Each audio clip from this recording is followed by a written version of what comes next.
And now, stay tuned for the program that is rated tops in popularity for a longer period of time than any other West Coast program in radio history. The Signal Oil program, The Whistler.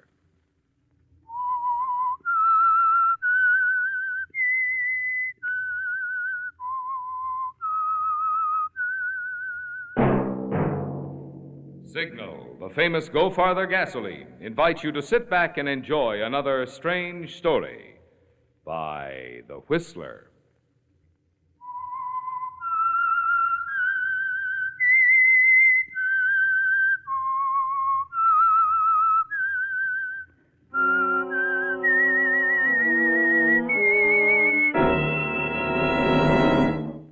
I am the Whistler, and I know many things, for I walk by night.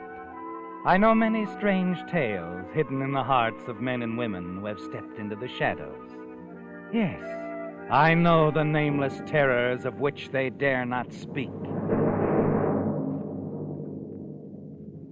And now for the Signal Oil Company, The Whistler's strange story, Guilty Conscience.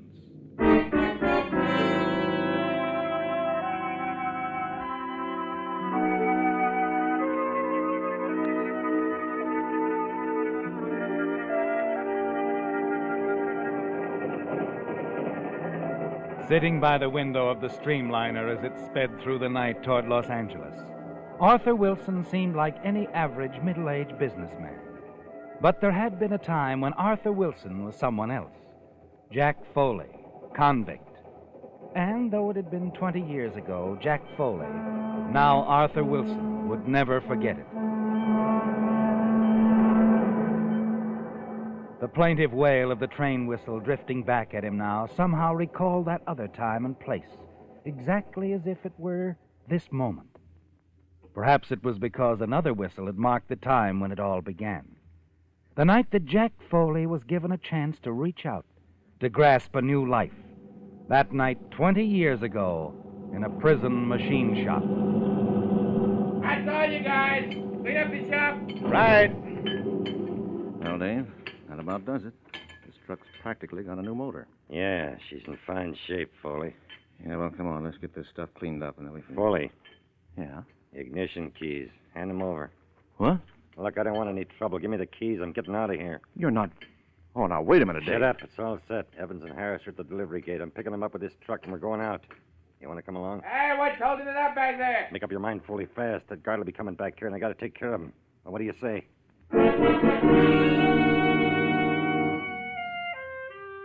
It happened suddenly, didn't it? An unexpected chance for freedom thrust into your hands.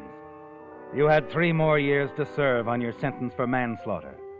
A sentence that was the result of a moment of blind, unreasoning rage, during which you killed your partner in an argument over $10,000 missing from your joint account.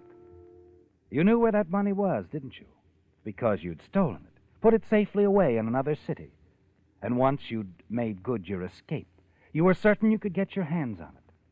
You had only an instant to make your decision. Finish your sentence or take a chance toward immediate freedom. Come on, Foley. You coming along, or aren't you? The guard's on his way back here. All right. I'm with you. Let's go.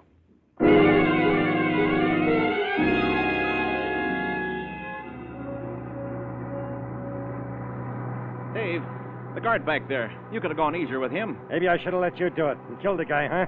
You sure this is going to work? Stop worrying, will you? I told you I took care of everything. Look up ahead. Evans and Harris waiting.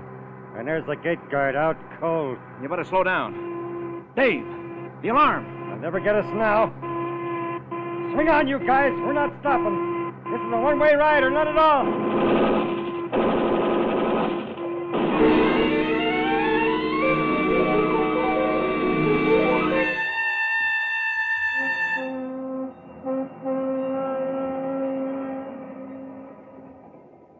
Now you're crossing the country again, this time in a deluxe train. A very different ride than the one you took that night 20 years ago. But when it was over, you were a free man, and with the help of the $10,000 you stole, Jack Foley, convict, became Arthur Wilson, Bayview retail store proprietor. All through the years, your identity was never questioned. And now, many years later, you're able to journey toward Los Angeles, to attend the wedding of your daughter Sally to Stephen Franklin, heir to the Franklin fortune manufacturing interests. The prospect of a wealthy son-in-law carries interesting possibilities, doesn't it? The trip is uneventful, calm, the hour before the storm. But you have no way of knowing that.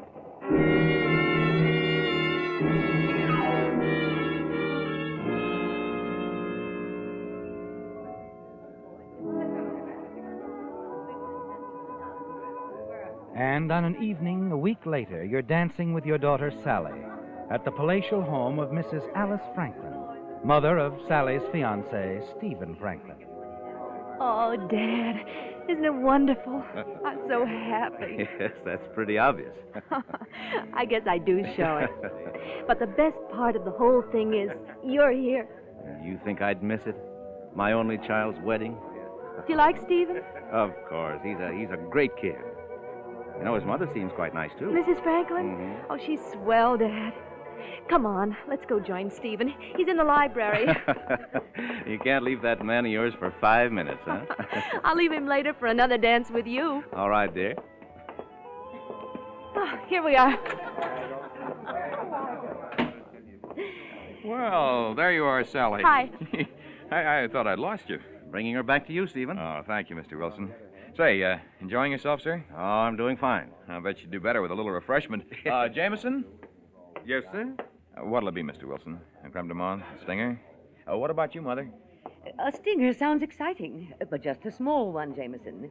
And have Hilda serve more sandwiches. Yes, madam. And you, sir? A stinger will be fine for me, too. Bring them out on the terrace, Jameson. I want Mr. Wilson to see the way we have the garden lighted. Oh, now be careful of Mother, Mr. Wilson. A dangerous woman? Very. Oh, you go on and dance. Take him away, Sally. I'd love to. Oh, Come on now. that son of mine. Yes, he's a fine boy. Yes. Here, we can go out this way.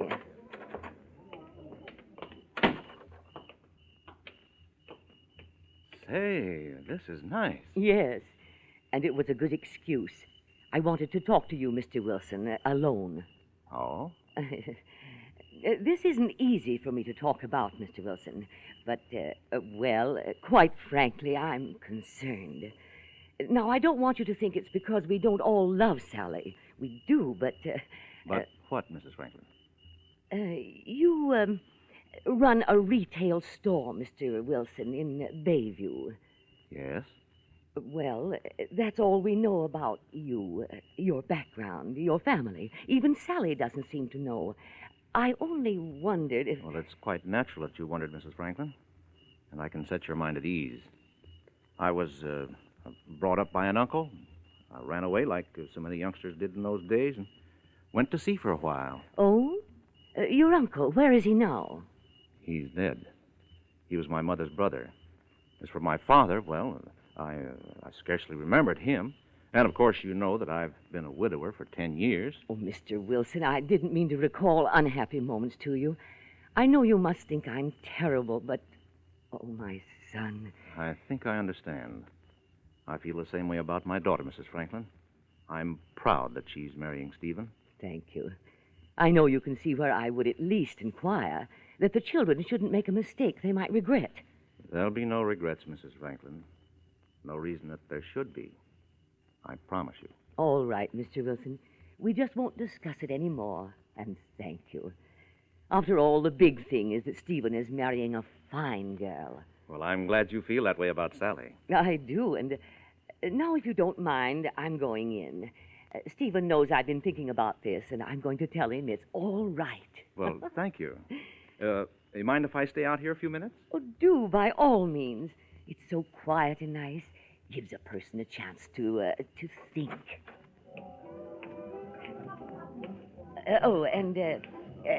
Here's Jameson. You can serve Mr. Wilson here, Jameson. Yes, madam. I'm going back inside. I'll take mine. Thank you. And I'll be along shortly, Mrs. Franklin. All right. Your drink, sir? Oh, yes. Thanks. Thinking of something else? Well, yes, I was, it doesn't matter. I think it would, sir. To her. What? What are you talking about? Delightful woman, Mrs. Franklin. Pleasant, friendly, but very, very devoted to that son of hers. All she has in the world, you know, except money. Aren't you being a little presumptuous, Jameson? Presumptuous? Oh, no, sir, not at all. I wouldn't dare be presumptuous to one of Mrs. Franklin's guests. She could cause a lot of trouble, you know, to anybody who wasn't right in line. You're a little confusing, Jameson. I don't suppose you've been sampling these stingers. Oh, no, sir. I never drink when I've got business on my mind. But I don't want to be confusing. I want to be perfectly clear. She was asking questions, wasn't she? Wanted to know all about you. Now, see here, Jameson. I was talking, sir, and you'd better listen quite carefully if you know what's good for you, because I could break up your daughter's marriage in a minute. Jack Foley. Jack Foley? I think you know him. I think we both know him, don't we? Now, shall we talk about him? Or do you think you would prefer to go back behind those prison bars, Mr. Foley?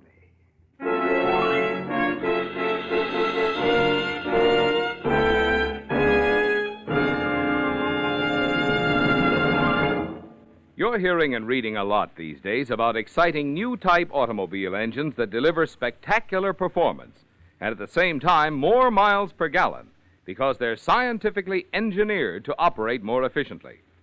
Well, friends, that's exactly what Signal Ethyl, the premium quality of Signal's famous Go Farther gasoline, is scientifically engineered to do, to help the engine in your car operate more efficiently.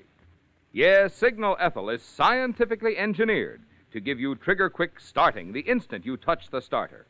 Signal Ethyl is scientifically engineered to give you brilliant pickup and pep that puts more fun into driving.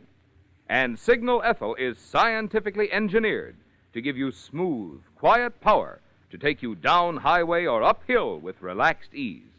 So whether your car is one of the dynamic new high-compression jobs or a vintage model, if you want to enjoy the best performance it's capable of, fill up with the Signal Super Fuel that's scientifically engineered to help your engine deliver its best.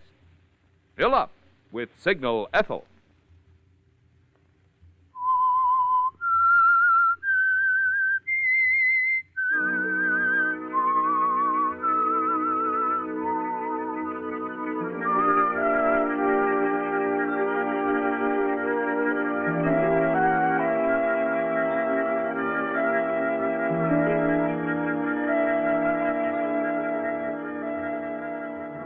It was a sudden thing again, wasn't it, Arthur? Like that moment that resulted in your sentence for manslaughter more than 20 years ago when you were still Jack Foley. The sudden decision you made a few years later to join in that prison break. And now this startling recognition by a servant who calls himself Jameson in the home of your daughter's fiancé. He can destroy everything, can't he? Your daughter Sally's marriage, the opportunities such a match will afford you, even your business in Bayview. He can even brand your whole life as a masquerade. Tell them all who you really are and send you back to prison. Jack Foley, my old classmate. And I'm not mistaken. I've been very careful, Jack. My name is Wilson. Arthur Wilson. Sure, and mine's Jameson. Now it is. Used to be Sanders. Remember me? 3 cells down from you, same section, number 34192. Well, I don't know what you're talking about. I've lived in Bayview for 20 years, and I never heard of you. Oh, come now, Foley. Put on your thinking cap.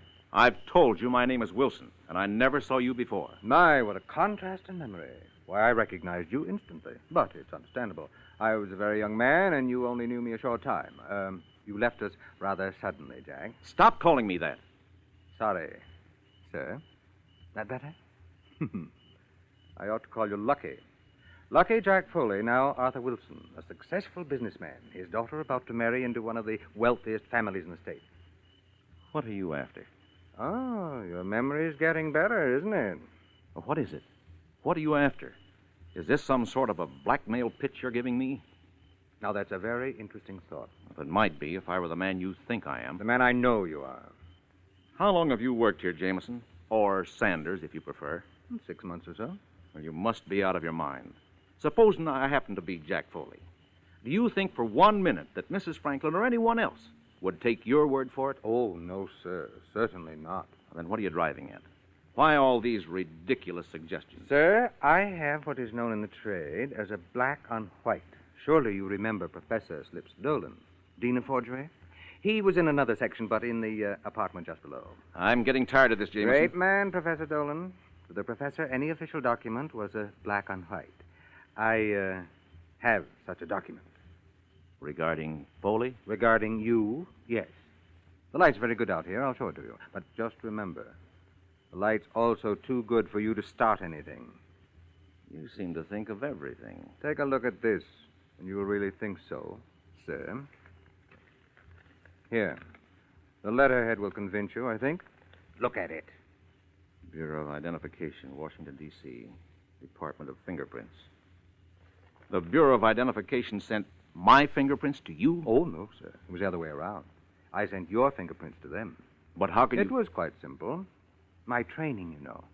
I'm sure that as a retail merchant you were grateful, shall I say, to our alma mater for what you learned of merchandising in the prison commissary. I've used my training in photography to advantage many times. Taking fingerprints is a very simple process. Slow down, Jameson. Where did you get my fingerprints? Oh, they're all over the house, sir. Naturally, as a servant, anxious to please, I go all over the house. I picked up your prints the first night you were here. Your water glass, wine glass, knife, fork. And then I sent the photographs off to Washington. That's fantastic. But true. The answer arrived this morning. The prints of Jack Foley, escaped convict, and Mr. Arthur Wilson, retail merchant, are exactly the same. Amazing coincidence, don't you think? What are you going to do? It's a question of what you're going to do, Jack. For me. Call me Wilson. Arthur Wilson. Gladly, Mr. Wilson. You'll cooperate, then? My daughter's getting married in 4 days. Now, what is it you want? Oh, I'm very common as a blackmailer. I want money. $20,000. $20,000? Well, you might as well ask for $1 million. I haven't had more than $2,000 or $3,000 in the past 2 years. Oh, come now, a prosperous retail merchant. I don't even own the store, Jameson. Most of the stock is on consignment. You'll have to sell things much faster than you ever did, won't you, old chap? I can't raise that much money. Now, I'm the one who's getting tired. You'll raise it, Foley. Every dime, no more, no less. And I want it by Tuesday at 4 o'clock. 2 days? Well, that's impossible. You know what I'm going to do? I'm going to the police. Go right ahead. I'll go to Mrs. Franklin with this letter. That'll wreck both our futures. But then, I haven't got my daughter's marriage to a millionaire to worry about. Tuesday at 4, sir?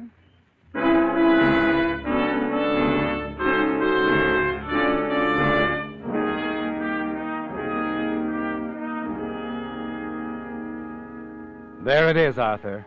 A demand that places your future and your daughter's wealthy marriage in the balance.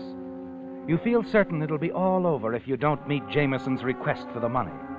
And you haven't the slightest idea where you're going to get it, even part of it. But you have to try. The next morning, from a booth in a neighborhood drugstore, you put through a call to Walter Reynolds, Bayview Bank executive.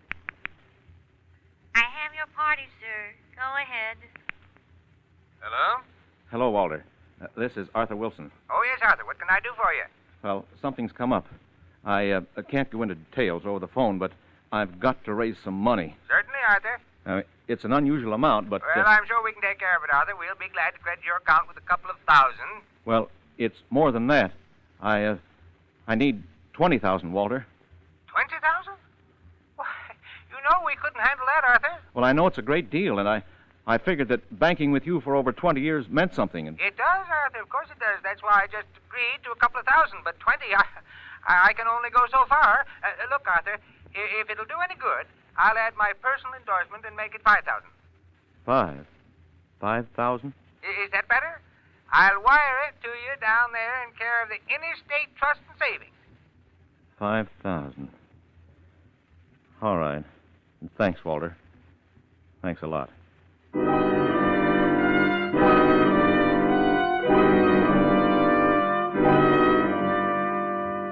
It doesn't mean much, does it? Added to your checking account and the few traveler's checks you're carrying, it's still only a total of $6,500.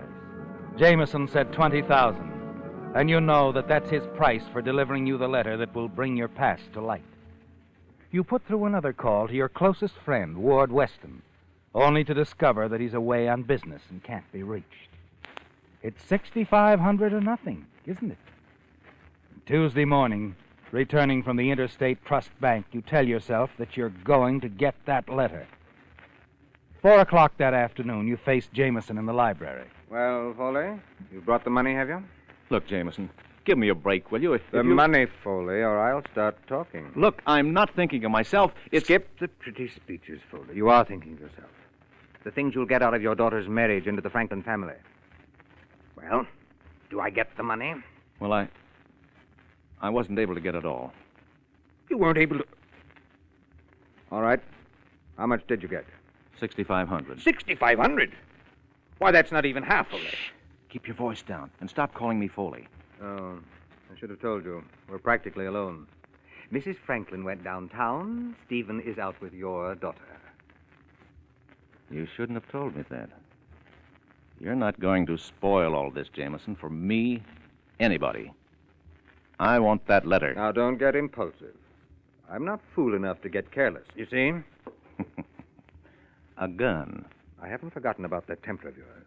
Your sudden way of doing things. It put you in jail and got you out. But it won't do you any good now. Won't it? Nice of you, Jameson. Nice of you to bring your own gun. Foley!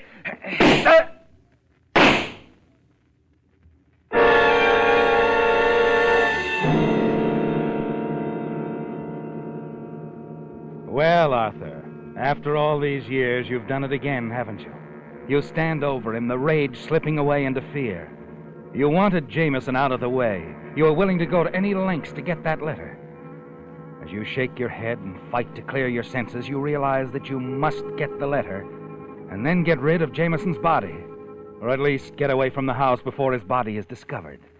You stoop down, rummage through his pockets, even take his wallet so that it will seem to be a robbery. Then you start out of the room and stop to find yourself staring at an eyewitness, the downstairs maid. Hilda. You killed him. You shot Mr. Jameson. No, Hilda. It was an accident. You've got to believe me. I saw you from the hall. It was self-defense. I had to do it, Hilda. You've got to tell them that. The door. Someone's at the door. Stall them, Hilda. Try to send them away. I've got to have time No, you killed Mr. Jameson. I'd like to see Mr. Jameson, please. I'm from police headquarters. He's in there. Mr. Jameson? He's Mr. Wilson. That's Mr. Jameson on the floor. Just a minute. He's dead. Yes, Mr. Wilson there just killed him. I saw him do it. Well, what do you know? Come to pick up a blackmailer and catch a killer right in the act. And he stole a letter from Mr. Jameson's inside pocket. Let's have it, Wilson. Bureau of Identification, Washington, D.C. That letter must have been very important to you, Wilson. Come on. Let's go.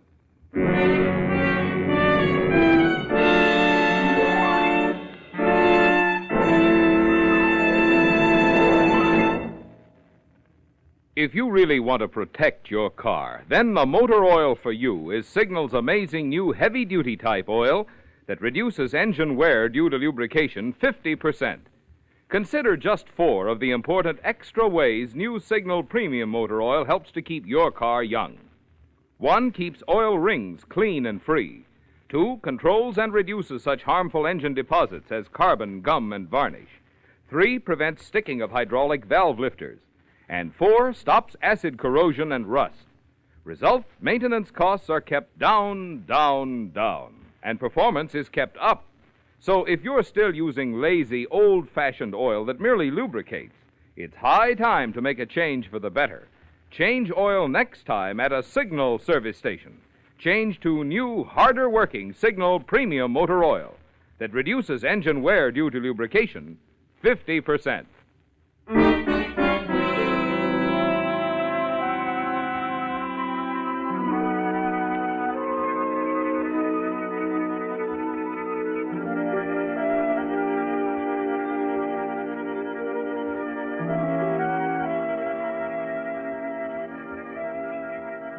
Well, it's all over, isn't it, Arthur? Your long years of living a double life. The end of the masquerade as Arthur Wilson, the name you took up some 20 years ago when under your real name, Jack Foley, you escaped from prison. And now you've killed another man, a man who knew you when you were in prison, a man who is threatening to expose your almost forgotten past. After a sleepless night in your cell, you're taken to the office of District Attorney Grant. I sympathize with you, Mr. Wilson. Blackmail's a dirty business. But you should have let us handle it. The minute Sanders, or Jameson as he called himself, wrote that letter to the FBI, it was all over for him. For him? That's right. Those boys never overlook a bet. Anytime they get a suspicious communication, they look into it. In this case, they naturally examined Sanders' note for fingerprints. Found Sanders' prints? Sure. They were on both the letter he wrote and the envelope he mailed it in. They were looking for him? Uh-huh. We've been trying to find Sanders for some time. When the Bureau tipped us off that the butler Jameson was Sanders, I sent one of my boys out to pick him up. If you'd waited a few minutes, he'd have been out of your hair. You should have come to us, Wilson. Yeah. Well, I guess some guys never learn. Could you keep this out of the papers for a couple of days until after my daughter's wedding? I guess you haven't seen the morning papers. Your daughter eloped to Las Vegas with young Stephen Franklin yesterday afternoon. Yesterday afternoon? Yeah, took a plane at 3 o'clock. About an hour before you killed the butler. Seems the kids didn't want all the falderall of a big wedding and just took things into their own hands. Well, at least I didn't mess up her life. That wasn't your fault. No, I suppose not. But I figured I just had to get hold of that letter to Jameson from the Bureau of Identification. You didn't read that letter, did you? Well, no. Your men took it before I had a chance. Uh-huh. I'll read it for you. Dear Mr. Jameson, regarding the fingerprint photos accompanying your inquiry as to the further identity of one Arthur Wilson, please be advised that information of this kind is available only to duly authorized agencies for the enforcement of the law.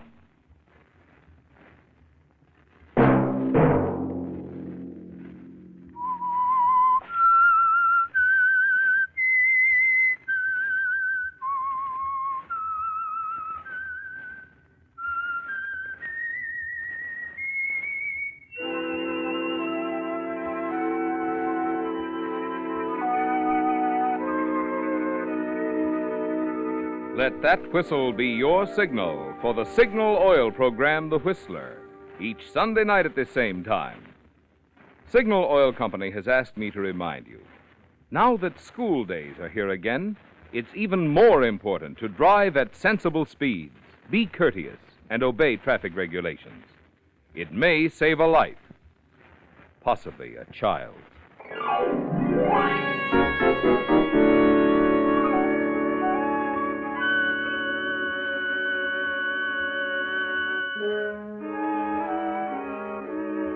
Featured in tonight's story were Bill Foreman, Jess Kirkpatrick, Gene Bates, Betty Blythe, Ted Osborne, Lamont Johnson, and Herbert Litton. The Whistler was produced and directed by George W. Allen, with story by Edward Bloodworth, music by Wilbur Hatch, and was transmitted overseas by the Armed Forces Radio Service. The Whistler is entirely fictional, and all characters portrayed on The Whistler are also fictional. Any similarity of names or resemblance to persons living or dead is purely coincidental. Remember to tune in at the same time next Sunday when the Signal Oil Company will bring you another strange story by The Whistler. Marvin Miller speaking for the Signal Oil Company. Stay tuned now for the Horace Height Show, which follows immediately over most of these stations. This is the CBS Radio Network.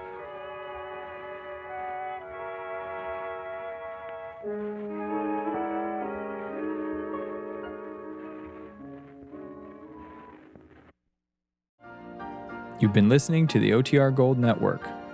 Find more classic radio at otrgold.com.